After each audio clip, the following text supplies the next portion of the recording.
নমস্কার দর্শক বন্ধুরা, ইমেজ বেঙ্গল হেলথ কেয়ার অনুষ্ঠানে আপনাদের সকলকে স্বাগত।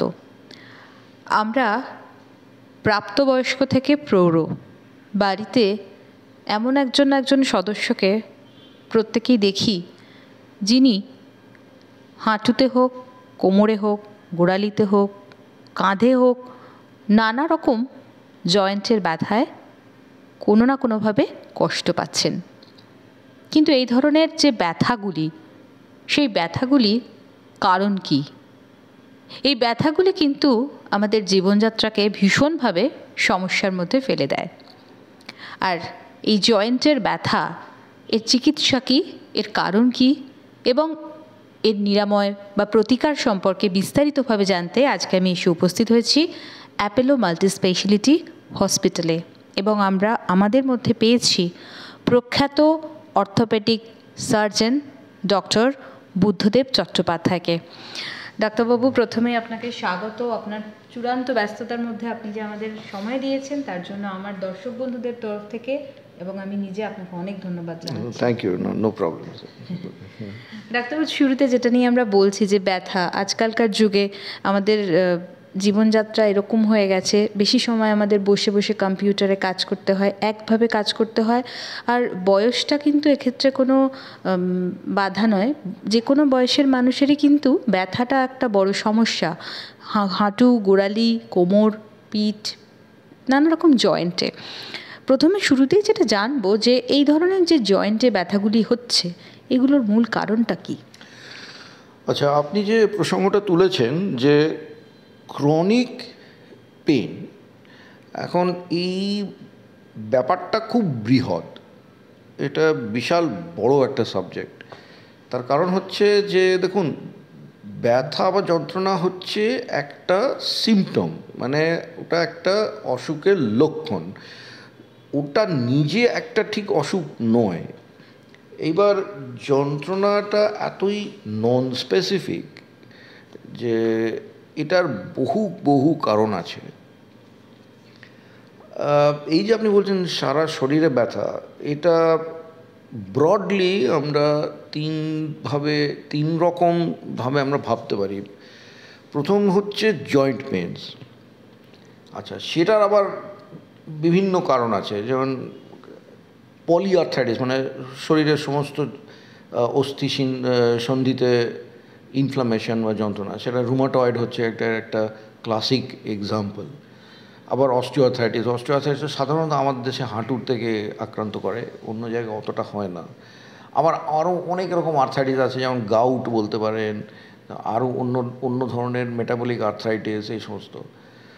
আচ্ছা, এটা হচ্ছে অস্থি সন্ধি সংক্রান্ত যন্ত্রণা। আবার একটা আছে যেটা শুধু জয়েন্টসেতে ওটা সীমিত থাকে না, সে সারা শরীরেই হয়, সেটা হচ্ছে একটা জেনারেলাইজড একস অ্যান্ড পেনস। এখন এটা অনেক সময় হাড় থেকে হয়, তার আবার কিছু কিছু কারণ আছে, যেরকম কিছু জন্ম থেকে কিছু অসুখ থাকে যেগুলো অবশ্য খুব একটা কমন নয়। আবার যেটা অনেক বেশি কমন, বিশেষ করে বয়স্কা মহিলাদের, সেটা হচ্ছে অস্টিওপোরোসিস। এখন এই জেনারেলাইজ যন্ত্রণার জন্য অস্টিওপোরোসিস একটা প্রধান কারণ। আর আরও জয়েন্ট পেনসের কিছু কিছু ক্যান্সারও এইভাবে প্রেজেন্ট করে, যদিও সেটা আবার অতটা খুব বেশি আমরা সেরকম দেখি না, মাঝে মধ্যে আসে, কিন্তু সেটা সবসময় আমরা মাথায় রাখি যে এটাকে আমরা পরীক্ষা মাধ্যমে ওকে রুল আউট করা আর কি। আর তৃতীয় হচ্ছে যেটা খুবই কমন, সেটা হচ্ছে শিরার যন্ত্রণা। শিরায় সারা শরীরে যন্ত্রণা। এখন এটারও আবার অনেক রকম কারণ আছে, তো কিন্তু আবার অনেক সময় কোনো কারণ পাওয়াও যায় না, যেটাকে আমরা বলি ফাইব্রোমায়ালজিয়া। আর ফাইব্রোমায়ালজিয়া যেটা আপনি বললেন যে ইট মে বি ওয়ার্ক রিলেটেড, এক ধরনের মানে একটা সেডেন্টারি কাজ, যেটা আমার বেশি অ্যাক্টিভিটি নেই, বসে বসে কাজ, এটাতে হতে পারে। আবার কিছুটা অল্প বিস্তর ডিপ্রেশনে হতে পারে, অ্যাংজাইটিতে হতে পারে, জেনারেল একটা বোরডাম উইথ লাইফ, এই ধরনের একঘেয়ে ধরনের জীবন, এই সমস্ত, তার কিছুটা সাইকোলজিক্যাল ফ্যাক্টরসও আছে। তো এখন বলার উদ্দেশ্য যে ব্যাপারটা এতটাই বিস্তারিত,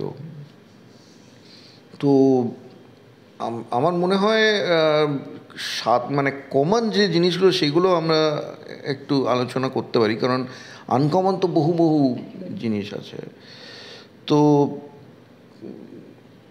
কিসের উপরে তাহলে আমরা, তো সেক্ষেত্রে যেটা বলা ডাক্তার, যে প্রধানত যে কাঁধে ব্যথা, হাঁটুতে ব্যথা, যেটা আপনি শুরুতে বললেন, গোড়ালিতে ব্যথা, মানে মূলত যে জয়েন্টগুলোতে যে ব্যথাগুলো হয় সেই ব্যথাগুলো নিয়ে একটু বিস্তারিতভাবে আসুন। আচ্ছা, কাঁধ বা কোমরে যে ব্যথা সেটা আবার প্রধানত দুরকম কারণ হয়। একটা হচ্ছে পশ্চার রিলেটেড, যেটা অল্প বয়সী পেশেন্টদেরও আমরা দেখি।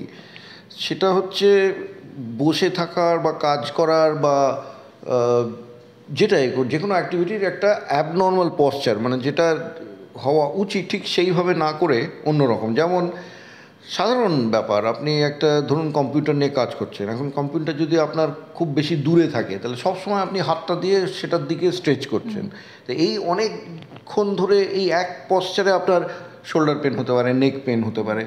আর এইটা যদি আপনি কারেক্টিভ মেজার্স না নেন তাহলে এটা আস্তে আস্তে ক্রনিক হয়ে যেতে পারে, তখন এটা অ্যাকচুয়ালি তখন এটা বেশ কষ্টদায়ক হতে পারে। অথবা আপনার কম্পিউটারটা খুব বেশি হাইটে, তো আপনি একটা এমন হাইটে আপনি কাজ করছেন যেটা আপনার জন্য কমফোর্টেবল নয়। তো এইগুলো হচ্ছে আপনার এরগোনমিক্স। এখন এরগোনমিক্সটার ওপরে জায়গায় আপনার যে কর্মস্থান সেখানে আপনাকে এর ওপরে বিশেষ অ্যাটেনশন দিতে হবে, যে আপনার কম্পিউটারটা ঠিক ডিস্টেন্সে আছে কিনা, ঠিক হাইটে আছে কিনা, আপনার চেয়ারটা কমফোর্টেবল কিনা, আপনার চেয়ারটা উঁচু নিচুটা ঠিক আছে কিনা, এই সমস্ত কিছুর দিকে দেখলে তাহলে এই যে পশ্চারাল নেক পেন আর পশ্চারাল ব্যাক এক এইটা হবে না। তো প্রথমেই আমাদের সাধারণ কারণগুলোকে ভাবা উচিত, কারণ 95% পেশেন্ট এই থাকে, মাত্র 5% পেশেন্ট যেগুলো কিছু আনকমন কিছু বা কিছু ডেঞ্জারাস কিছু একটা সেটা টেস্ট করলে ধরা পড়ে যায়। কিন্তু এইটা হচ্ছে একটা কারণ। কোমরের ব্যাপারেও যে আপনার দাঁড়িয়ে থাকার ভঙ্গিমা ঠিক নয়, অথবা যে আপনি যে হাঁটছেন বা ইভেন আপনার যখন শুয়ে আছেন তখন হয়তো ম্যাট্রেসটা ঠিক মতো নয়, আপনার নরম ম্যাট্রেসে শুলে অনেকের ব্যাক পেন হয়, তাদের দরকার হার্ড ফার্ম ম্যাট্রেস। তো এইসব ছোটো ছোটো জিনিসের উপরে নজর দিলে অনেক সময় এইগুলো প্রিভেন্ট করা যায়। আর একবার এইসব ব্যথা শুরু হয়ে গেলে আমরা তো আমাদের কাছে যখন রুগী আসে তখন আমরা একটা প্রিলিমিনারি ইনভেস্টিগেশন করি, যার মধ্যে কমন হচ্ছে এক্স-রে, কমন হচ্ছে কিছু ব্লাড টেস্ট। এগুলো করে আমরা রুল আউট করি যে ভেতরে কিছু লুকিয়ে আছে কিনা। এখন সেগুলো যদি না থাকে তাহলে চিকিৎসা এর হচ্ছে মেনলি পেশেন্টকে নিজেই এর চিকিৎসাটা করতে হবে। প্রথমত ফিজিওথেরাপিস্টের কাছে গিয়ে ব্যায়ামগুলো শিখে নিয়ে সে নিয়মিত সেই ব্যায়ামগুলো করতে হবে। গরম সেক দিলে এটা সাহায্য করে। আর পশ্চার কারেকশন, ফিজিওথেরাপিস্টরা অনেক সময় অথবা অন্য স্পেশালিস্টরাও অ্যাডভাইস দেয় পশ্চার, যে কীভাবে আপনার বসা উচিত, কীভাবে দাঁড়ানো উচিত, কীভাবে হাঁটবেন। তো এই পশ্চার কারেকশনগুলো প্লাস ফিজিওথেরাপি করলে 90% পেশেন্ট যেতে ঠিক হয়ে যায়। পাশাপাশি যেটা বলার যে হাঁটু এবং গোড়ালির ব্যথা, হাঁটুর কথায় আসবো প্রথমে, তারপরে গোড়ালিতে আসবো। এই ব্যথাটাও তো কমন, এটাও দেখা যায় অনেকের ক্ষেত্রে, এবং যেহেতু আমাদের পাটা ভীষণ ইম্পর্ট্যান্ট, আমাদের শরীরের পুরো ভারটাই বহন করছে, তো পায়ের এই যে মানে ভারটা বহন করার জন্য যে পায়ের যে কষ্ট বা ব্যথা সেটা। হ্যাঁ, তো আমরা তো প্রথমে কথা বললাম পশ্চার রিলেটেড এক্স অ্যান্ড পেইনসের উপরে। এইবার এর সাথে আরেকটা বলি যে এর সাথে নিউট্রিশনটাও কিন্তু খুব ইম্পর্টেন্ট। পুষ্টিকর খাওয়া দাওয়াটা খুব দরকার, কারণ আমাদের মাসেলস বলুন সেটা নির্ভর করে কিন্তু পুষ্টির ওপরে। এখন স্মোকিং বা এক্সেসিভ অ্যালকোহল এগুলো খুব ক্ষতিকারক। এগুলো খেলে আপনার মাসেল ওয়েস্টিং হয়, মাসেলের স্ট্রেংথ কমে যায়, তো তখন বডির যে ওয়েটগুলো বা বডির যে অ্যাক্টিভিটি সেটা সে মাসেলটা সাস্টেন করতে পারে না, তো সেটা একটা কারণ। আর সময় খাওয়া উচিত এবং পুষ্টিকর খাওয়া উচিত, জাঙ্ক ফুড অ্যাভয়েড করা উচিত। হ্যাঁ, আপনি কালে ভদ্র একটা খেলেন সে ঠিক আছে, কিন্তু নিয়মিত জাঙ্ক ফুড খাওয়াটা ঠিক নয়। একটা সবজি খাওয়া উচিত, আপনার যারা মাছ মাংস খায় তাদের ঠিক আছে, ননভেজ খাওয়া উচিত, স্টার্চি ফুডের পরিমাণটা কমানো উচিত। তো এই সমস্ত ডায়েটারি অ্যাডভাইসটাও খুব প্রযোজ্য এক্ষেত্রে। আচ্ছা, এর পরের প্রসঙ্গে আপনি যেটা বললেন যে বিভিন্ন জায়গায় ব্যথা, এটাকে আমরা বলি এক্সট্রা আর্টিকুলার রুম্যাটিজম।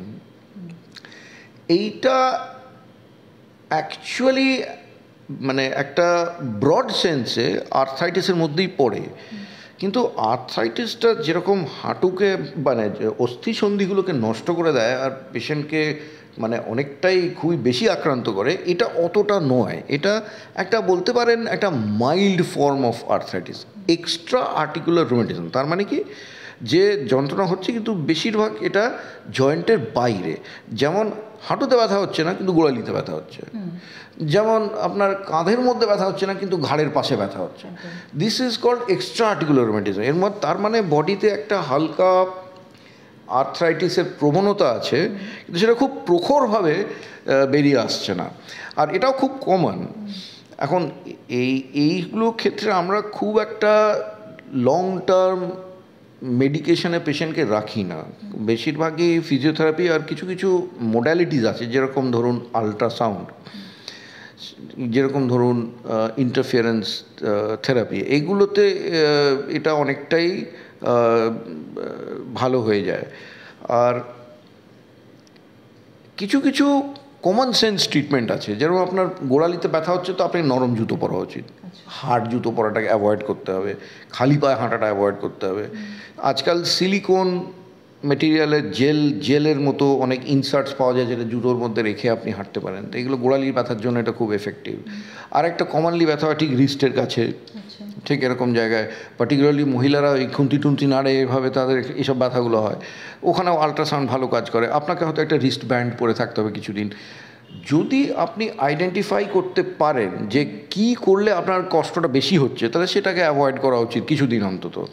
এইখানে একটা ব্যথা হয় টেনিস এলবো, এগুলো সব হচ্ছে এক্সট্রা আর্টিকুলার রুম্যাটিজম। টেনিস এলবোর খুব কমন কারণ হচ্ছে ওই এরকম নিগড়োনোর কাজ করলে, যেমন টাওয়েল নিগড়োচ্ছেন বা কাপড় কেচে নিগড়োচ্ছেন বা কল বন্ধ করছেন খুলছেন, গ্যাস বন্ধ করছেন খুলছেন, এই মুভমেন্টগুলোতে এটা হয়, এটা তখন অ্যাভয়েড করতে হয়। আর ওষুধের মাধ্যমে আমরা একটা শর্ট টার্ম পেন কিলার দিই, একটা অ্যান্টি ইনফ্ল্যামেটরি শর্ট টার্ম দিই, আর কিছু কিছু আমরা নিউট্রাসিউটিক্যাল দিই, যেরকম ভিটামিন ই খেলে মাসেলের একটা নিউট্রিশন হয়, সেটাতে এইগুলো ভালো হয়। অথবা আমরা অনেক সময় টেন্ডন মানে এইসব জায়গাগুলোতে টেন্ডিনাস জায়গা, এখানে যে প্রধান যে জিনিসটা দিয়ে এটা তৈরি হয় সৃষ্টি হয় সেটা হচ্ছে কোলাজেন।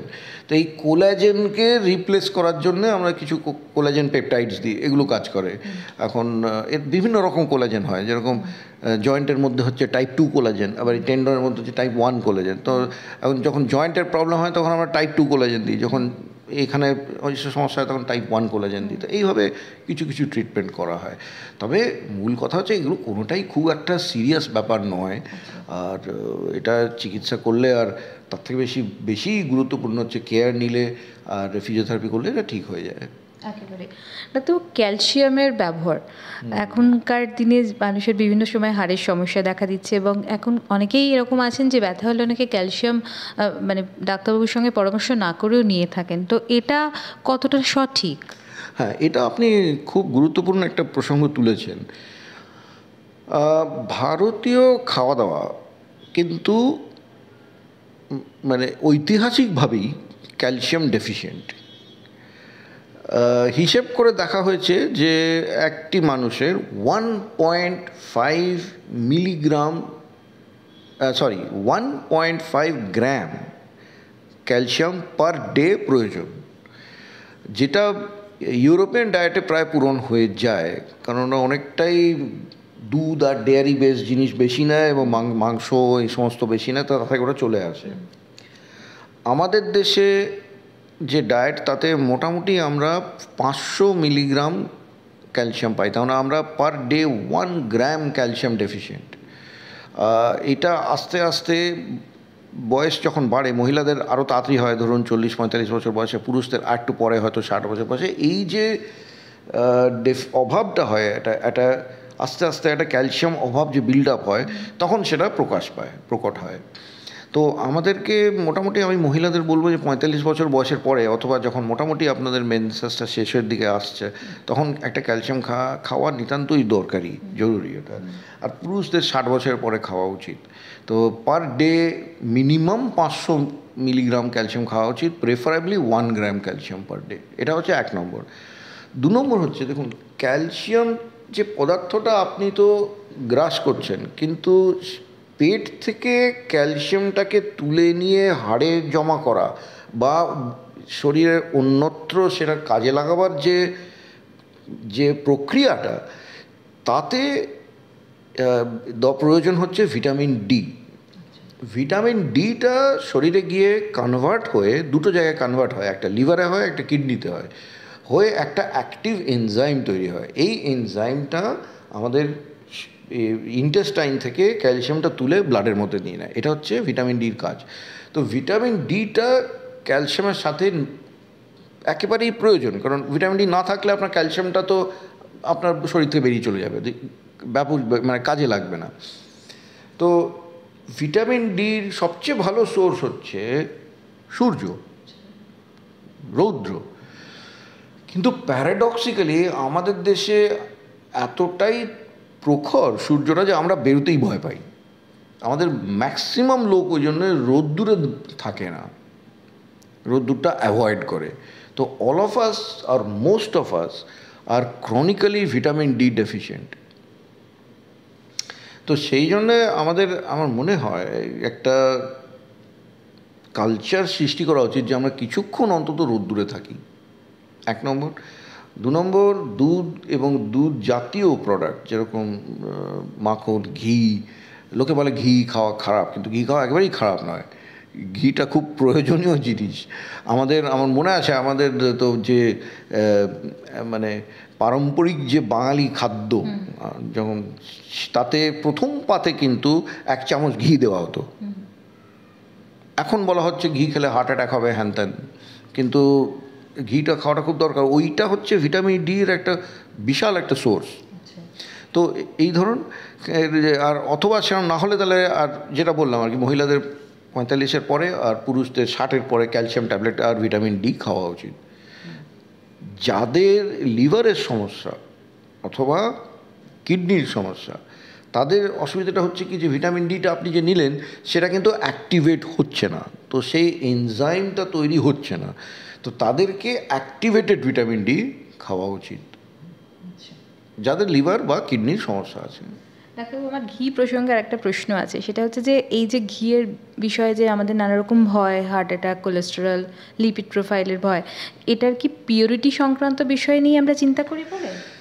না, এটা সম্প্রতি অনেকগুলো আর্টিকেল বেরিয়েছিল, পার্টিকুলারলি ইউকে থেকে। তাতে বলা হয়েছে যে the real culprit is sugar, not ঘি।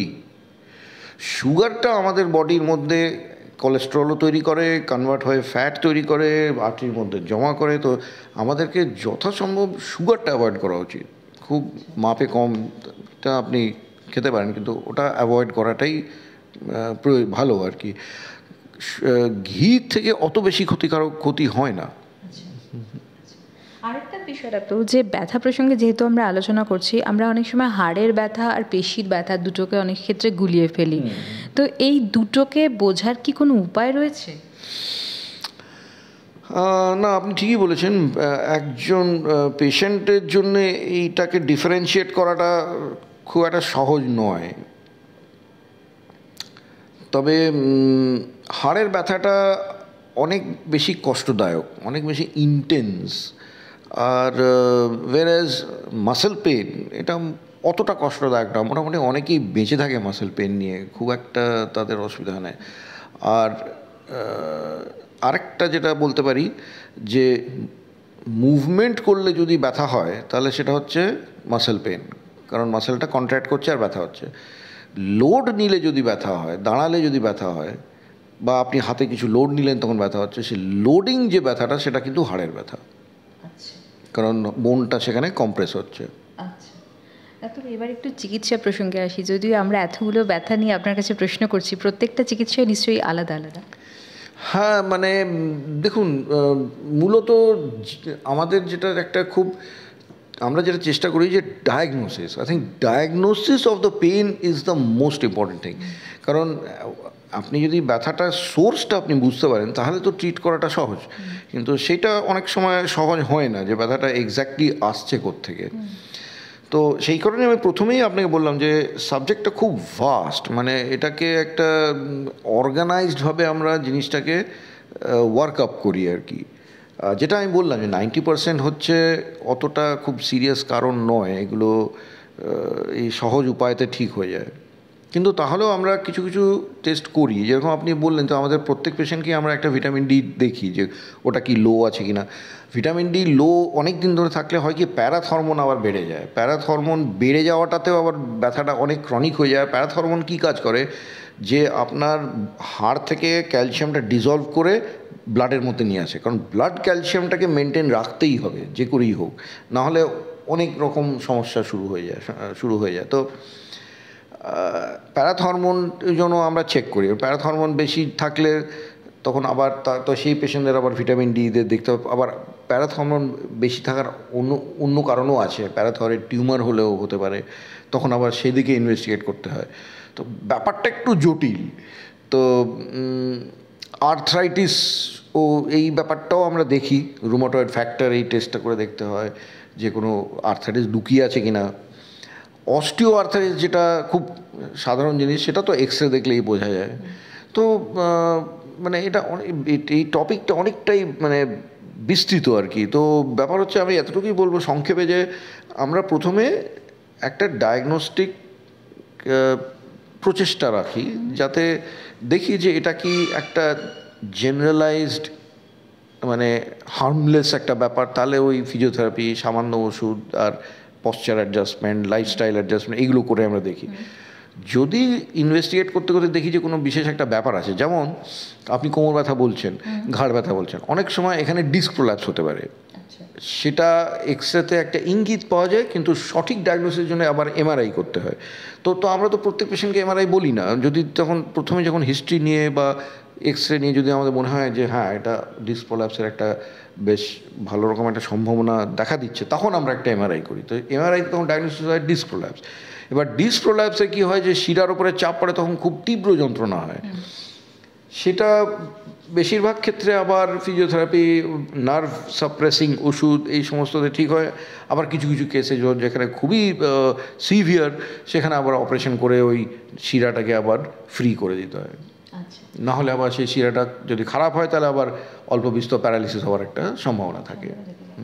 তো আরেকটা বিষয়, আপনি তো পশ্চার ম্যানেজমেন্টের কথা শুরুতেই বলেছেন, কিন্তু আমরা ওবেসিটি, এই বিষয়টাকে আমরা কিভাবে দেখব, ব্যথার সঙ্গে কিভাবে সম্পর্ক রয়েছে?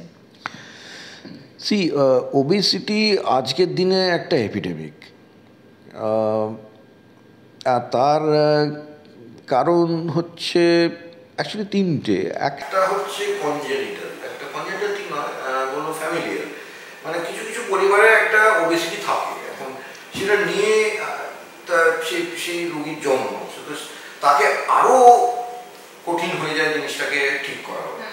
তো এটা হচ্ছে এক নম্বর। 2 নম্বর হচ্ছে ইনঅ্যাক্টিভিটি, মানে আমাদের যে কর্মশীলতাটা যেটা আগে ছিল সেটা অনেকটাই কমে গেছে। এখন হাঁটা কমে গেছে, আমরা গাড়িতে যাই কিংবা ট্রেনে যাই, বাসে যাই, যে অনেকক্ষণ ধরে যে হাঁটা, সেটা কমে গেছে। তারপরে আমাদের খেলাধুলো বা অন্যান্য যে পারিশ্রমিক যে কাজগুলো, সেগুলো কমে গেছে। বেশিরভাগ আমরা বসে বসে টিভি দেখি বা সিনেমা দেখি বা কিছুতে, এটা একটাতে ক্যালোরি বার্ন হচ্ছে না। আর খাবার পদ্ধতি পাল্টে গেছে, এখন অনেকটাই আমরা ওয়েস্টার্ন খাবার খেতে ভালোবাসি, কিন্তু ওয়েস্টার্নের যে ভালো খাবার সেগুলো খাই না, ওয়েস্টার্নের যে জাঙ্ক খাবার সেগুলো খেতে খুব ভালোবাসি। তো সেগুলো হচ্ছে প্রত্যেকটাই হচ্ছে ফ্যাটিডিং খাবার। সফট ড্রিঙ্কস, এতে প্রচুর পরিমাণে তাদের সুগার থাকে, সফট ড্রিঙ্ক খেলে ওয়েট গেন হবেই। তো এইটা আরেকটা কারণ ওবেসিটির। এখন ওবেসিটি অ্যাকচুয়ালি কিন্তু it is a dangerous condition. তাতে ব্যথা যন্ত্রণা তো হতে পারে, তার কারণ আপনার কোমরের ওপরে প্রচুর লোড পড়ছে, হিপসের ওপরে লোড পড়ছে, তো ব্যথা হবে। আর্থ্রাইটিস যেটা আরও হয়তো বয়সকালে হতো, সেটা আরও তাড়াতাড়ি হতে পারে, এগুলোও আছে। কিন্তু এছাড়াও অ্যাকচুয়ালি আজকাল যেটা বলা হয় যে obesity is a silent killer. আপনার বাইরে ফ্যাটটা তো দেখতে পাচ্ছেন, কিন্তু আর্টারির মধ্যে যে ফ্যাট জমছে সেটা তো দেখা যাচ্ছে না। সেটা প্রকাশ পাবে যখন বুকে ব্যথা হবে বা শ্বাসকষ্ট হবে। তারপরে প্রত্যেকটা অর্গানের চারিধারে ফ্যাট জমা হচ্ছে, কারণ শরীর ভাবে যে এই এই এই ফ্যাটটা খুব ভ্যালুয়েবল জিনিস, এটা তো খাদ্য, এটাকে আমি কি করে যেতে দেবো, এটাকে আমি ধরে রাখবো করে যতগুলো আমাদের অর্গ্যান আছে তার চারিধারে ফ্যাট জমা করে, সেখানে এক এক করে অর্গ্যানগুলো ড্যামেজ হয়। ফ্যাটি লিভার আজকে rampant, non alcoholic fatty liver, মানে তারা ড্রিঙ্ক করে না কিন্তু এই খাবারের ব্যাপারে excessive sugar intake, excessive fat intake, less activity, এতে হয়ে যায় non alcoholic fatty liver, which is as dangerous as alcoholic cirrhosis. তো সেই জন্য আই থিঙ্ক সিরিয়াসলি নেওয়া উচিত। আরও অনেক ব্যাপার আছে, ওবিতে রাত্রেবেলা শোবার সময় নিঃশ্বাসের সমস্যা হতে পারে, এটাকে বলা হয় অবস্ট্রাকটিভ স্লিপ এপনিয়া। তার মানে রাত্রিরে ঘুমোবার সময় পর্যাপ্ত অক্সিজেন শরীরে যায় না, তার থেকে আবার নানান রকম পোটেনশিয়ালি ডেঞ্জারাস অসুখ হয়। একটু লাস্টলি যেটা ব্যথার জন্য একটু ডায়েট আর লাইফস্টাইল প্রসঙ্গে আসবো, যে কেমন হলে আমাদের ব্যথাগুলো নিয়ন্ত্রণে থাকবে। একেবারে অনেকটা নির্ভর করছে যে ব্যথার কারণটা কী। তবে জেনারেলি আমি যদি বলি তাহলে এক তো যেটা বললাম যে নিয়মিত খাওয়া দাওয়া করা, পুষ্টিকর খাওয়া দাওয়া করা, আমাদের যে পারম্পরিক যে খাওয়া দাওয়া ভারতবর্ষে, শুধু পশ্চিমবাংলা বলে বলবো না, পুরো ভারতবর্ষে যে পারম্পরিক খাওয়া দাওয়া এটা কিন্তু খুবই হেলদি। আমরা ক্রমশ ওর থেকে সরে যাচ্ছি। আজকে রাত্রিরে আমার রুটি খেতে ভালো লাগছে না, আমি পিৎজা খাবো, তো এরকম একটা হয়ে গেছে। তো আমরা তার থেকে সরে আসছি, ওয়েস্টার্নের দিকে যাচ্ছি, আর সেখানেও যেগুলো মানে খুব একটা ভালো ধরনের খাওয়া দাওয়া নয় সেগুলো দিকে আমাদের আকর্ষণ বেশি। তো আমাদের সবজি খাওয়া উচিত, স্টার্চি খাবার একটু কম খাওয়া উচিত, একবারে যে বাতিল তা নয়, কিন্তু একটু কম খাওয়া উচিত। মাছ মাংস খেতে পারেন কিন্তু অত্যধিক তেল মশলা এটা না দিয়ে খাওয়াটা ভালো। আর কিছু পরিমাণে আপনি মাখন বা ঘি খেতে পারেন, অত্যধিক খাওয়াটা অবশ্যই সেটাও ঠিক নয়। এটাই বলবো। আর তার সাথে দুধ বা দুধের সাথে রিলেটেড জিনিস খেলে তাহলে ক্যালসিয়াম ইনটেক, ভিটামিন ডি ইনটেকটা ভালো হয়। এইভাবে স্মোকিংটা একবারেই খুবই ক্ষতিকারক, অ্যালকোহলটা একবারে মানে খুব কোয়ান্টিটিটা অনেকটা কমে সীমিত রাখতে হবে, এই সমস্ত আর কি। ব্যথার সঙ্গে ঘুমের রিলেশন কি? হ্যাঁ দেখুন, ঘুম disturb is an indicator of the severity of the pain. যখনই পেশেন্ট বলবে যে আমরা প্রশ্নটা করিও পেশেন্টকে যে আচ্ছা আপনি তো বলছেন যন্ত্রণা হচ্ছে, তো এটা কি আপনার ঘুম ডিস্টার্ব করে কি না, যদি বলে হ্যাঁ আমার ঘুম খুব ডিস্টার্ব করে, তাহলে কিন্তু তার মানেটা হচ্ছে যে ব্যথাটা যথেষ্ট তীব্র। আর তাহলে আমাদের আরও খুব সিরিয়াসলি দেখতে হবে যে ব্যথার কারণটা কী। আর অনেক সময় এতে কিছু একটা প্রত্যক্ষভাবে একটা কিছু অসুখ হয়তো লুকিয়ে আছে, সেটা আমরা আপ্রাণ চেষ্টা করি এটাকে খুঁজে বের করার। যেমন টিউবারকুলোসিসে ক্লাসিক সিমটম হচ্ছে নাইট ক্রাইজ, যে নাইট ক্রাইজ, পেশেন্ট রাত্রিবেলা চেঁচামেচি করে, চেঁচায় যন্ত্রণা কষ্টে, ক্লাসিক অফ টিউবারকুলোসিস। তো এইতে আমাদের আরও বেশি জিনিসটাকে গভীরভাবে খুঁটিয়ে দেখতে হয় যে কেন ব্যথাটা হচ্ছে। আচ্ছা, শীতকালে কি ব্যথা বাড়ে? ব্যথার অনুভবটা হয়তো বাড়ে, এমনি শীতকালে ব্যথা হ্যাঁ, আর্থ্রাইটিসের ব্যথাটা শীতকালে বাড়তে পারে। আর সেই কারণে আপনার এক্সট্রা আর্টিকুলার রুমাটিজমও শীতকালে একটু বেশি হতে পারে, শীতকালে আর বর্ষাকালে। এটা একটা ক্যারেক্টারিস্টিক আর্থ্রাইটিসের, যে শীতে আর বর্ষায় বা ময়েস্ট ওয়েদারে বেশি হয় আর ড্রাই আর গরম ওয়েদারে কম থাকে। প্রাথমিকভাবে ব্যথা থেকে রিলিফ পেতে কি করণীয়? প্রথমত জানতে হবে যে ব্যথাটা কী। Fibromyalgia, extra articular rheumatism, postural pain, muscle pain, muscle loss, এইগুলো হলে এর জন্য কোনো স্পেসিফিক সেই ধরনের সেরকম ট্রিটমেন্ট নেই। এক্সারসাইজ করা দরকার, গরম সেক দিতে হবে, পশ্চার অ্যাডজাস্টমেন্ট করতে হবে, খাওয়া দাওয়া ঠিকঠাক করতে হবে। যাদের অসুখ আছে যেমন ডায়াবেটিসে কী হয়, কি মাসেল শুকিয়ে যায়, মাসেল শুকিয়ে গেলে বডির ওয়েট টানতে পারে না, তার থেকে ব্যথা হতে পারে। তো সেখানে আপনাকে ডায়াবেটিসটা ভালোভাবে কন্ট্রোল করতে হবে। যাদের বডি ওয়েট বেশি, সেই বডি ওয়েটটা হয়তো মাসেল টানতে পারছে না, সেই কারণে যন্ত্রণা হতে পারে। তো সেক্ষেত্রে ওয়েট কন্ট্রোল, এই সমস্ত। তো এটা হচ্ছে একটা জেনারেল ট্রিটমেন্ট। আর যেখানে একটা স্পেসিফিক কারণ আছে, ধরুন কিছু ধরনের আর্থ্রাইটিস আছে, তো সেটা তো আর্থ্রাইটিসের ট্রিটমেন্ট হবে, সেটা আবার একটা আলাদা প্রসঙ্গ। যদি অস্টিওপোরোসিস থাকে, যেমন হাড়ের ঘনত্ব কমে গিয়ে থাকে, এটা আজকাল এটা অনেকটাই আমরা দেখছি, পার্টিকুলারলি মহিলাদের মেনোপজের পরে এটা খুবই কমন একটা ব্যাপার। এটাও টপিকটা অনেকটাই বিস্তারিত। তো তাহলে অস্টিওপোরোসিসটাকে ডায়াগনোজ করি, সেটাকে ট্রিট করতে হবে। আর যদি আমরা কোনো স্পেশাল কারণ পাই ব্যথার, যেমন ডিস্ক প্রোল্যাপস, তাহলে সেটার আবার একটা আলাদা ট্রিটমেন্ট। এগুলো হচ্ছে স্পেসিফিক ডিজিজ রিলেটেড পেন। আবার একটা আছে ব্যথা যেটাতে কোনো কারণ পাওয়া যায় না। এটাতে মানে আমাদের শরীরে যে ব্যথা সৃষ্টি করার যে একটা মেকানিজম আছে, সেটা কিছু কারণে স্টিমুলেটেড হয়, তো বিনা কারণেই ব্যথা হয়। So these are called pain syndrome. এখন এতে হাজার চেষ্টা করেও আপনি কোনো কারণ খুঁজে পাবেন না ব্যথার। তো সেক্ষেত্রে কিছু সময় অবশ্য এটা কিছুটা অ্যাংজাইটি রিলেটেড হতে পারে বা ডিপ্রেশন রিলেটেড হতে পারে। তাহলে এখানে একজন সাইকিয়াট্রিস্টের কনসালটেশন মে হেল্প। আর এখানে আমরা জেনারেলি পেনটাকেই ট্রিট করি, উই ট্রিট দ্য পেন, কারণ there is nothing behind it. তো সেখানে পেন কিলার আছে, আরও বিভিন্ন রকমের ওষুধ আছে, যেগুলো দিয়ে ওই পেনটাকে আমরা সাপ্রেস করে দিই। অনেক ধন্যবাদ ডাক্তারবাবু। আমরা ব্যথা সম্পর্কে একটা বিস্তারিত তথ্য আপনার কাছে পেলাম, এবং আশা করি যেটা আপনি বললেন যে ব্যথা কী কারণে হচ্ছে সেটা সবার আগে জানাটা আমাদের ভীষণ জরুরি, এবং তার জন্য একজন সঠিকভাবে চিকিৎসকের পরামর্শ জরুরি। আর তার সাথে ডাক্তারবাবু যেরকম বললেন যে আমাদের লাইফস্টাইল এবং আমাদের ডায়েট, এগুলো তো অবশ্যই গুরুত্বপূর্ণ। তো ডাক্তারবাবুর এই আলোচনা থেকে আশা করি আমার দর্শক বন্ধু আজকে যারা এই অনুষ্ঠান দেখছেন, ব্যথা সম্পর্কে একটা সঠিক তথ্য আপনারা পেয়ে গেছেন। আপনারা যদি আপনাদের এই সংক্রান্ত বিষয়ে কোনো প্রশ্ন থেকে থাকে, আপনারা কমেন্ট বক্সে এসে প্রশ্ন লিখে জানান। আপনারা সকলে সুস্থ থাকুন, ভালো থাকুন। ডাক্তারবাবুকে অনেক ধন্যবাদ। নমস্কার।